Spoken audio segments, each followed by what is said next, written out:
কি গো, কেমন লাগলো পকোড়া? পকোড়া দারুণ একদম।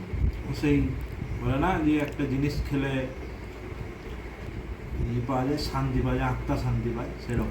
এই ক্যামেরা। রোজ যারা চারবেলা রান্নাঘরে গরম সহ্য করে আমাদের মুখের সামনে খাবার থালাটা তুলে ধরে, তাদের রান্নার প্রশংসা করো। মাঝে মধ্যে একটু একটু নুন বেশি, ঝাল বেশি, নুন কম এ ধরনের হতেই পারে, তবে তাতে নিন্দা করো না। বাইরে কিছুদিন তাদেরকে ছাড়া একা থেকে দেখো, তাদের এই গুরুত্ব তখন ঠিকই বুঝে যাবে।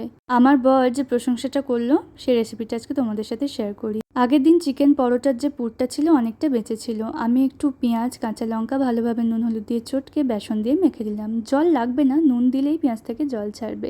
তারপর ওই চিকেনের পুরটা মাঝে ভরে ঠিক এইভাবে করে গড়ে গরম সর্ষের তেলে ভেজে নিতে হবে, ব্যাস। ওই যে রাস্তার ধারে তেলে ভাজার দোকানে চিকেন পকোড়া পাওয়া যায়, তাতে তো চিকেন থাকেই না, থাকে বেসনের মধ্যে 2-4টে পেঁয়াজ আর ওই হাড়। যাই হোক, তার স্বাদের থেকে এর স্বাদ অনেক গুণে বেশি। একদিন তোমরা বানিও, বুঝতে পারবে এর কি স্বাদ।